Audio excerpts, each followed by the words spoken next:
Esse estado de coisas que o Eduardo começou a descrever, ele culmina, a meu ver, na Constituição de 1988, quando ela define a cultura como aquilo que dá testemunho do modo de ser de um povo.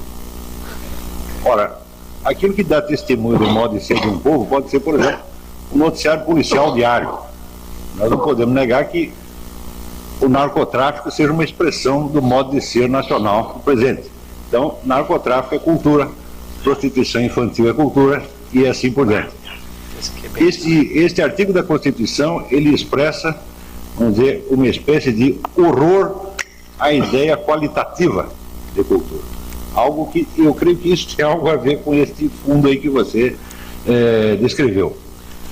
Ou seja, a cultura não é definida mais, nesse sentido, nem como cultivo e nem como culto. Ora, a ideia de cultivo pressupõe a ideia de melhoramento. Ou seja, a cultura não pode ser simplesmente aquilo que dá testemunho do estado de coisas, mas aquilo que melhora e eleva esse estado de coisas, justamente ao contrário de simplesmente dar um testemunho passivo e não valorativo. A ideia de cultura, além de estar ligada a cultivo, também está ligada à ideia de culto, que é a mesma coisa que devoção. Então, essa ideia implica necessariamente a ideia de algo que é melhor, de algo que merece a nossa atenção, merece o nosso amor, merece o nosso respeito. E esta ideia de valor culmina, então, naquilo que Platão chamava o supremo bem. Agora, nós sabemos que o supremo bem não é uma coisa muito fácil de você definir ou encontrar, ou mesmo intuir de longe. Mas esta dificuldade mesma faz parte da própria dinâmica da cultura, onde ao longo dos milênios nós vemos uma sucessão de esforços humanos para conceber o que seria o supremo bem ou a suprema meta da existência. A necessidade de ter um supremo bem, ela é tão grande que no século XX um grande psiquiatra, Viktor Frankl, diz que a perda da noção do sentido da existência, da noção do supremo bem, está na base de todas as neuroses e psicoses. E Viktor Frankl descobriu isso em circunstâncias particularmente dramáticas, pois sendo prisioneiro de um campo de concentração, ele desde o primeiro dia ele teve a preocupação de se perguntar qual a diferença decisiva que fazia com que algumas pessoas suportassem aquela provação bravamente e saíssem até engrandecidas, enquanto outras se degradavam e desmontavam como uma montanha de geleia. E ele descobriu que as pessoas que se saíam melhor daquele desafio eram aquelas que tinham uma meta ou um valor ao qual servir, ou como diz ele, o sentido da vida. Então, a cultura, ao longo dos milênios, foi definida como um conjunto de atividades e de esforços humanos voltados à descoberta, à contemplação do supremo bem ou do sentido da existência. A nossa Constituição nos coloca exatamente nos antípodas disto, definindo como cultura o que quer que, com valor ou sem valor, dê testemunho de um modo de existência. Ora, o modo de existência é um simples estado de coisas, é um dado empírico e não um valor de maneira alguma. Associado a esta, é evidente que isso não é só um fenômeno jurídico, vamos dizer que esse próprio artigo da Constituição, ele dá testemunho do nosso modo de ser. Existe em toda a vida brasileira, em toda a história brasileira, uma espécie de inibição intelectual que aos poucos vai se tornando, vamos dizer, mais do que uma inibição, uma rejeição e até um ódio de tudo aquilo que é elevado, sublime, importante. Isso tudo então sendo compensado por um culto das nossas insignificâncias, das nossas misérias. Se você vê, por exemplo, o número vamos contrastar aqui dois fatos. O Brasil teve, entre os anos 30 e 60, um dos maiores filósofos do mundo, aqui que foi Mário Ferreira dos Santos. A obra do Mário é uma coisa de quando nós a conhecemos, de deixar com orgulho extraordinário. Nunca ninguém prestou a menor atenção no Mário Ferreira, até hoje ninguém sabe quem é, e os escritos dele estão todos jogados para as traças, até hoje nunca mais foram reeditados. Para compensar, todo ano você vê uma enxurrada de teses de doutoramento sobre sambistas, proxenetas, amantes de políticos, etc, etc. Quer dizer, uma boa parte da nossa atividade universitária, né, é dedicada ao cultivo, né, ao culto daquilo que existe de pior, ou pelo menos de mais insignificante. Este amor à insignificância, este amor à ninharia, né, evidentemente, ele se torna cada vez mais pronunciado ao longo dos últimos 20 anos. E ele culmina nesta ideia do nosso ministro de fazer com que o samba se torne patrimônio da humanidade. Eu não sei por que o samba e não machixe, maracatu ou qualquer outra coisa dessa, porque todas elas dão testemunho do nosso modo de ser. Aliás, quando o Eduardo assinala que o Brasil já tem um Estado organizado, antes mesmo de ter população, quer dizer, quando chega Tomé de Souza, já vem com todo o ministério pronto, com a Constituição pronta para uma população que era constituída de tatu-bola, minhoca, né? Então, do mesmo modo, nós temos hoje a ideia de que o Estado deve não só fomentar a cultura, mas formá-la. Ele deve ter a concepção da cultura e deve dar a receita pronta para todos nós. A nova legislação de incentivos fiscais para a cultura é exatamente isso. Tá certo? Então, infelizmente, ele deu o século XVI e eu estou dando a situação de agora. Não vai dar para contar tudo que aconteceu no meio. Mas a situação presente é mais ou menos esta. Então, hoje nós entendemos cultura de três maneiras. Entendemos primeiro pelo seu lado lúdico, quer dizer, cultura é divertimento, cultura é show business, cultura é samba e rock and roll. Em segundo lugar, a cultura é um produto comercial, quer dizer, existe a indústria cultural e ela tem que funcionar e dar lucro. Em terceiro lugar, cultura é propaganda política. Você vê a que distância nós fomos parar da ideia do supremo bem ou do sentido da vida.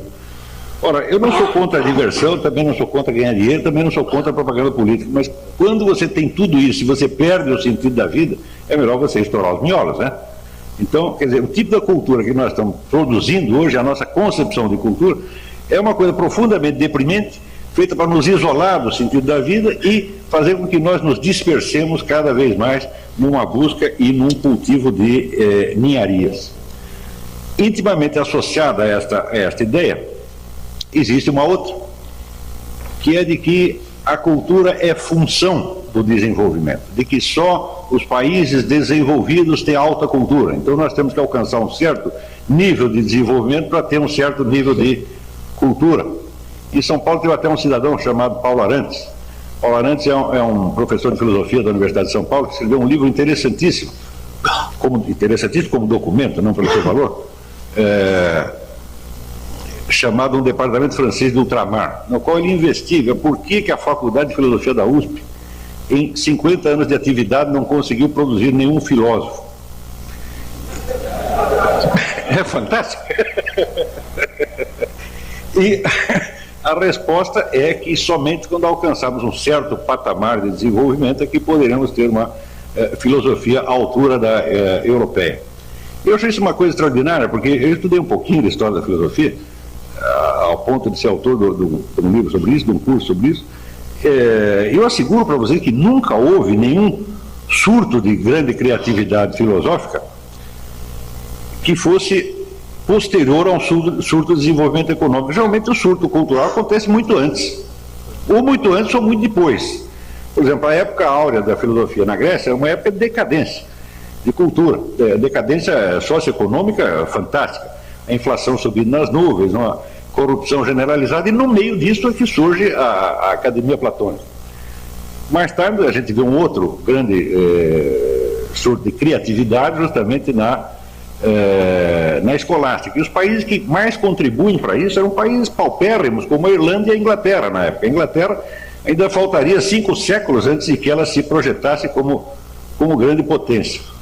Uma outra etapa de grande criatividade é evidentemente o idealismo alemão, com Kant, Hegel, Schelling, etc. Nessa época a Alemanha não era sequer um país, era um conjunto de principados e ducados, aliás, sob domínio domínio estrangeiro. Ainda faltaria meio século, mais de meio século, para que a Alemanha se constituísse como nação e se tornasse uma nação rica. E assim por diante. Então, nós temos que a própria ideia de que nós precisamos ficar ricos primeiro para ter cultura depois, é uma ideia que me parece muito esquisita. Porque se a cultura tem algo a ver com o sentido da vida, ela tem algo a ver com a orientação da vida. E, portanto, ela tem algo a ver com a sanidade da inteligência. Ora, se você tivesse um amigo e ele tivesse com dois problemas, ele tem dois problemas. Primeiro, ele está sem emprego e sem dinheiro. Segundo problema, ele está louco. Qual dos dois problemas você acha que dá para resolver primeiro? Primeiro, vamos arrumar um emprego, e o sujeito vai ter um sucesso enorme. Depois que tiver tudo resolvido, ele faz um tratamento psiquiátrico. Toda a orientação da nossa cultura é essa. Quer dizer, primeiro nós vamos resolver todos os nossos problemas e depois nós trataremos de ficar inteligentes. Isto é rigorosamente assim, mas desde o tempo do Império. O tempo da colônia eu não conheço direito, mas do tempo do Império eu acompanhei. Quer dizer, esta ideia de que nós precisamos produzir muito dinheiro e daí vão ter uma cultura que servirá para adorno, né, da nossa riqueza. Então, essa noção lúdica ou decorativa da cultura, ela já existe aqui há muito tempo. Mas ainda, ela não existe só socialmente, ela existe na alma de cada um. Nenhum de nós, vamos dizer, pode dizer que está livre deste preconceito e das consequências devastadoras que ele traz, não só para a sociedade, mas para a formação da inteligência de cada um de nós. Eu noto, por exemplo, com essa coisa de participar muito de debate, discussão, eu noto que no Brasil existe uma crença geral de que aquilo que você desconhece não existe. Isso aí chamava-se, na retórica antiga, chamava-se o argumentum ad ignorantiam. Ele diz assim: aquilo que você está dizendo é algo que eu desconheço, então não interessa. Não pode entrar em linha de conta e não pode ser alegado como argumento. Dito de outro modo, tudo aquilo que eu desconheço inexiste. Eu asseguro para vocês, eu estou nesse negócio de bate-boca jornalística há 10 anos, eu asseguro para vocês que este é o argumento mais alegado, em todas as circunstâncias. O sujeito olha para você com um ar de desprezo, você diz alguma coisa, o camarada olha para você com um ar de desprezo, um ar de superioridade formidável e diz: eu nunca ouvi falar disso. Então, o Brasil tornou-se o único país do mundo onde a ignorância é fonte de autoridade intelectual. Acontece.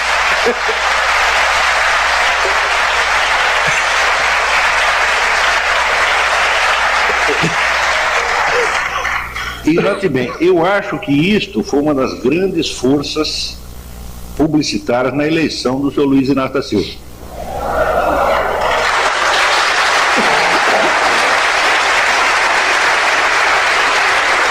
Porque ali se associava a ideia do sujeito pobre com o sujeito inculto. Quer dizer, ele era inculto porque era pobre. É uma ideia absolutamente cínica, porque toda a cultura brasileira foi feita por pés rapados, por pobretões. É Machado de Assis, é Capistrano de Abreu, que ele acabou de citar, é Lima Barreto e assim por diante. Quer dizer, o número de pessoas abençoadas pela fortuna que contribuíram de algum modo para a cultura brasileira é mínimo. Eu creio que é menos de 5%. Claro, você encontra de vez em quando o Joaquim Nabuco, né? Eduardo Prado. Eu tinha algum dinheiro, mas era um entre cada 100. Tá certo? Quer dizer, a cultura aqui foi sempre feita por gente que veio de baixo. Então, por que associar a ideia de cultura com as classes altas?